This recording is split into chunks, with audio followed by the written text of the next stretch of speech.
Joining me now, Tulsi Gabbard, former Hawaii Congresswoman and former presidential candidate. Congresswoman, great to see you tonight. Now, January 6th was obviously a sad and horrific day. But my fear in all of this is that this talk of this forever threat, the enemy within, is just going to mean the government has more power and we have fewer rights and freedoms. Your thoughts? It is an incredibly dangerous situation we are in with our country on edge. And this kind of broad, inflammatory rhetoric is like throwing a match into the tinderbox. Now, what Speaker Pelosi is talking about here is potentially a very serious thing if there is evidence to back what she is saying. And her quote was, "We have members of Congress who want to bring guns on the floor and have threatened violence on other members of Congress," end of quote. Now, we're a country of laws, so if what she is saying is true and there is evidence to back it up, then this is a legal issue for law enforcement. When I was a member of Congress a few years ago, there was someone in the public who was making threats on my life repeatedly, saying that he would track me down and behead me. I reported it to law enforcement. They investigated the threats, found them to be credible, tracked the guy down, charged him, prosecuted him. He was found guilty and held accountable for that crime. What Nancy Pelosi is talking about here is a serious crime of terroristic threatening and, if true, should be reported to law enforcement because members of Congress are not above the law either. However, if there is... Yeah, Congressman, my point is, isn't this also inciting, potentially inciting? I mean, if you think there's someone among the Republican caucus who's actively plotting the murder of Nancy Pelosi or other members of Congress, that could then bring violence upon those individuals, some of them we named in the angle. So that in and of itself is inflammatory and perhaps inciting.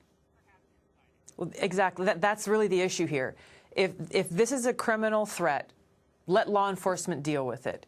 If there is no evidence of what she is talking about, and if it's not true, then it is exactly that. It is inciting further division, further harm potentially, and further destroying the possibility of our country coming together. And this is why it's so important for Nancy Pelosi. Again, if these accusations are baseless, she needs to apologize not really so much to her colleagues, but really to the American people who right now, more than ever, need leadership coming from the Speaker of the House, who represents all members of Congress and the American people, to bring us together, for her and President Biden to de-escalate these tensions, to turn down the temperature, to denounce those who are seeking to undermine our civil liberties and our constitutional rights and who are inflaming these tensions, to say, hey, we are all Americans. We're all Americans, and we need to come together. Well, that would certainly be a nice thought, but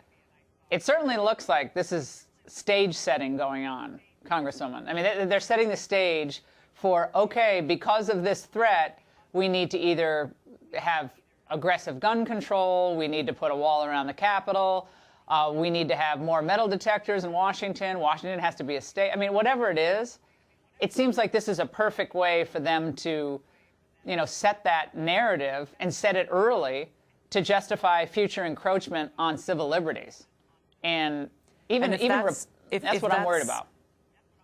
Yeah, I share your same concern, because if that is the motivation behind this, then it is not a stretch of the imagination by any means to say that, well, if the party in charge can extend this kind of government overreach and using the military and intelligence agencies against people who are of the opposing party or who hold different views, then what's to say the next party who comes in and takes charge can't do the same? And that really leaves us with a banana republic, not a democracy. And that's the dangerous path that we see before us. Yeah, this cynicism is even infecting some Republican lawmakers, too. Take a look. Tell me what it's like being in a Capitol building surrounded by fencing, a war zone, not the battle part of the war zone, but like a green zone type area. It was supposed to be inviting. It's supposed to be the people's house. And to have it be walled off because we can't trust that, frankly, the people won't try to overrun it. Congressman, what happens when government officials, representatives, stop trusting their own constituents? Maybe they need to go into a different line of work. Yeah, it's remembering who all of us who have served or who serve in elected positions, we're there to serve the people, to represent them, represent their voices, not be in a position where our government is now viewing the people, the public, as the opponent, people who may come and attack them, as the threat. This is such an incredibly dangerous thing. And again, it just undermines the foundation that our country was built upon, and why I continue to call for leadership. We need voices of strong leadership, not for one party or the other right now, but for America. America. Yeah, for America. Congresswoman, wonderful to see you. Thanks for joining us tonight.